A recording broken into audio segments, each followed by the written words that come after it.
What key life experiences have formed who you are today? I think there's a couple of things. I think looking way back, I actually grew up in a fairly small town in the Midwest. What influenced me is the town was very walkable and bikeable. And even I remember at the age of like 6 and 7, I was hopping on my bike and riding across town to downtown.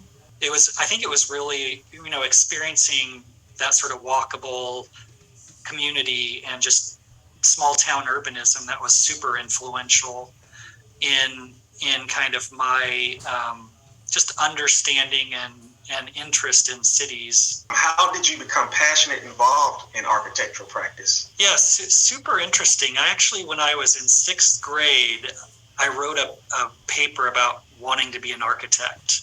And I had nobody in my family or parents, friends. I didn't know anybody that was an architect, and I'm not even quite sure how I decided that or figured that out. But I spent a lot of time on my grandfather's farm, and I was building a lot of things. I seemed to develop like a sense of proportion and enclosure and like spatial awareness from that really was the seeds of architecture, of just like, what does a space look and feel like? How do you make it feel better? So I think those were the seeds. And I think just seeing that ability to like create things and fix things in combination with my spatial awareness kind of just grew into that interest. What are your core values and how are they reflected in your practice?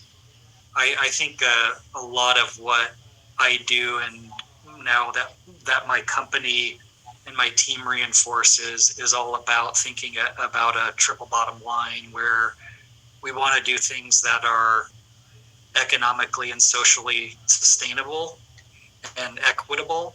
That triple bottom line has been a part of our day-to-day decision-making, a part of our strategic planning. We're very passionate about it. For us, I think it's really about delivering community and making sort of walkable, high-quality communities accessible to everybody, especially those that haven't had access to that in the past. And I think that we've been having a lot of great conversations and evolving our work to think more carefully about the racial justice component of our work.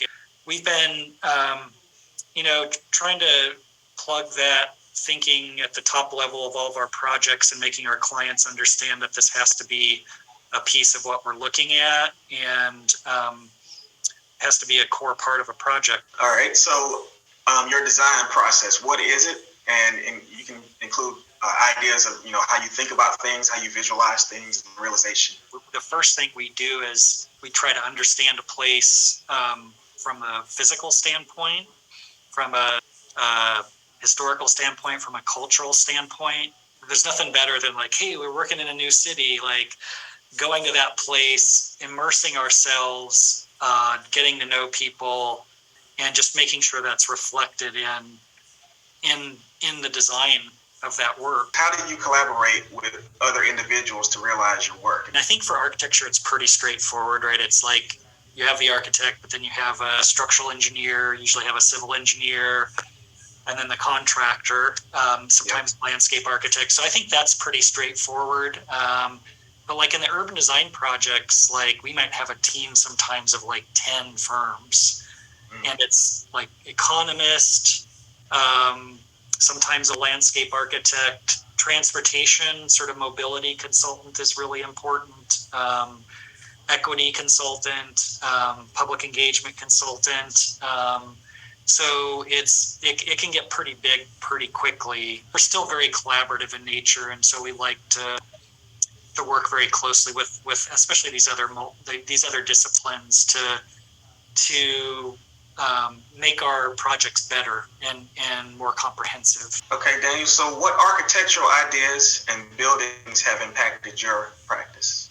It's the range of missing middle types. It's like, in particular, like a fourplex. I kind of like the understated nature of the architecture that's inherent in the historic missing middle types. Like it's not kind of a look at me. I mean, there are some that are more detailed and robust in their architecture, but I think most of them are what we call background buildings. Like they just want to fit into the background and play their role in the neighborhood and deliver attainable housing and good housing choices. And that's what I really like. What are your biggest challenges that you face in the profession? I think it's just the architects being able to really capture the value that they bring to the table. Architects bring so much value if they're doing a good job to a project, and like I don't feel like the compensation is actually comparable to the value that they bring in most instances, and even just the liability they take on. So I think from an architecture practice, I think architects really need to find a way to capture the value that they bring to the table.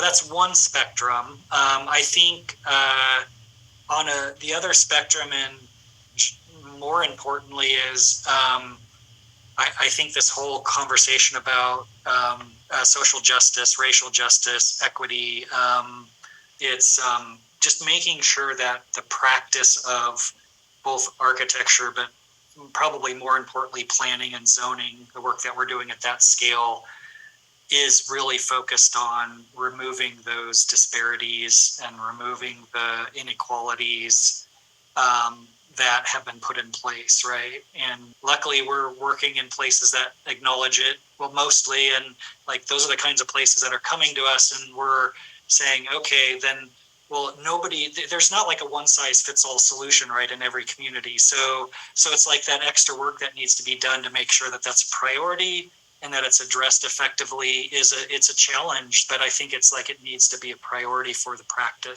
What advice do you have for young and new architecture students? Stay committed and stay passionate about it. I think that part of it's trying to find your own path, I think, right? It's like I kind of took me a while to find this path toward neighborhood scale.